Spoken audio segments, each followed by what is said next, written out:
بھلا تمہارا بنانا مشکل ہے یا آسمان کا؟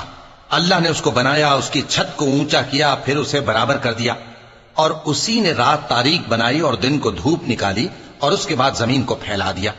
اسی نے زمین میں سے اس کا پانی نکالا اور چارہ اگایا اور اس پر پہاڑوں کا بوجھ رکھ دیا۔ یہ سب کچھ تمہارے اور تمہارے مویشیوں کے فائدے کے لیے کیا۔ پھر جب وہ بہت بڑی آفت آئے گی، اس دن انسان جو محنت وہ کرتا رہا یاد کرے گا، اور دوزخ دیکھنے والے کے سامنے لا کر رکھ دی جائے گی۔ اب جس نے سرکشی کی اور دنیا کی زندگی کو مقدم رکھا تو اس کا ٹھکانہ دوزخ ہی ہے۔ اور جو اپنے پروردگار کے سامنے کھڑے ہونے سے ڈرتا اور نفس کو بیجا خواہشوں سے روکتا رہا تو اس کا ٹھکانہ بہشت ہی ہے۔ اے پیغمبر صلی اللہ علیہ وآلہ وسلم، لوگ تم سے قیامت کے بارے میں پوچھتے ہیں کہ اس کی آمد کب ہے، سو تم اس کے ذکر کی طرف سے کس فکر میں ہو؟ اس کا منتہا یعنی واقع ہونے کا وقت تمہارے پروردگار ہی کو معلوم ہے۔ اس نے کہا کہ مجھے اس دن تک مہلت عطا فرما جس دن لوگ قبروں سے اٹھائے جائیں گے۔ فرمایا اچھا، تجھ کو مہلت دی جاتی ہے۔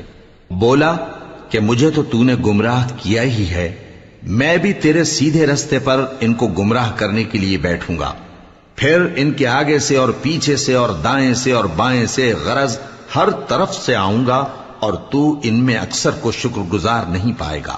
اللہ نے فرمایا نکل جا یہاں سے پاجی مردود، جو لوگ ان میں سے تیری پیروی کریں گے میں ان کو اور تجھ کو جہنم میں ڈال کر تم سب سے جہنم کو بھر دوں گا، اور اے آدم تم اور تمہاری بیوی بہشت میں رہو سہو، اور جہاں سے چاہو اور جو چاہو نوش جان کرو، مگر اس درخت کے پاس نہ جانا ورنہ گناہگار ہو جاؤ گے۔ تو شیطان دونوں کو بہکانے لگا تاکہ ان کی شرمگاہیں جو ان سے پوشیدہ تھیں ان پر کھول دے، اور ہر غیبت کرنے والے تانے دینے والے کی خرابی ہے جو مال جمع کرتا ہے اور اس کو گن گن کر رکھتا ہے، شاید وہ خیال کرتا ہے کہ اس کا مال اس کی ہمیشہ کی زندگی کا موجب ہوگا، ہرگز نہیں، وہ ضرور حطمہ میں جھونک دیا جائے گا۔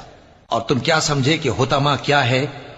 وہ اللہ کی بھڑکائی ہوئی آگ ہے جو دلوں تک جا پہنچے گی، بے شک وہ اس میں بند کر دیے جائیں گے، یعنی آگ کے لمبے لمبے ستونوں میں۔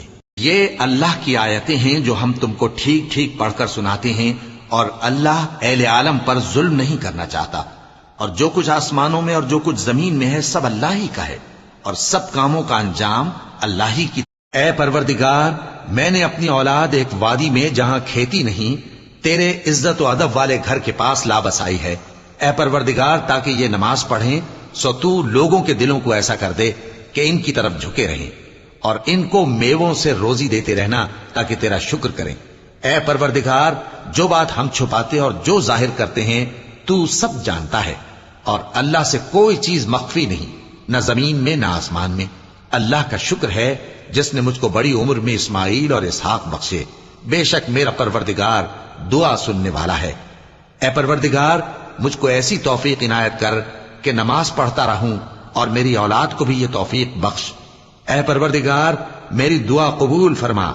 اے پروردگار، حساب کتاب کے دن میری اور میرے ماں باپ کی اور مومنوں کی مغفرت کیجو، اور مومنوں یہ نہ سمجھنا کہ یہ ظالم جو کام کر رہے ہیں اللہ ان سے بے خبر ہے، وہ ان کو اس دان ہے۔ پھر جب یہ سب لوگ یوسف کے پاس پہنچے تو انہوں نے اپنے والدین کو اپنے پاس جگہ دی اور کہا مصر میں داخل ہو جائیے، اللہ نے چاہا تو امن و امان سے رہیے گا، اور اپنے والدین کو تخت پر بٹھایا، اور سب ان کے آگے سجدے میں گر پڑے۔ اور اس وقت یوسف نے کہا ابا جان، یہ میرے اس خواب کی تعبیر ہے جو میں نے پہلے بچپن میں دیکھا تھا، میرے پروردگار نے اسے سچ کر دیا، اور اس نے مجھ پر بہت سے احسان کیے ہیں کہ مجھ کو قید خانے سے نکالا، اور اس کے بعد کہ شیطان نے مجھ میں اور میرے بھائیوں میں فساد ڈال دیا تھا آپ کو گاؤں سے یہاں لایا۔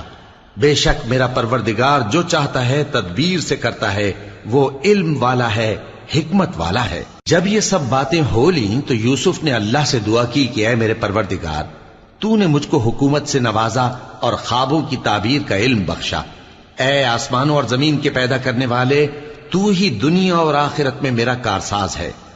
یہ اللہ کی آیتیں ہیں جو ہم تم کو ٹھیک ٹھیک پڑھ کر سناتے ہیں، اور اللہ اہل عالم پر ظلم نہیں کرنا چاہتا، اور جو کچھ آسمانوں میں اور جو کچھ زمین میں ہے سب اللہ ہی کا ہے، اور سب کاموں کا انجام اللہ ہی کی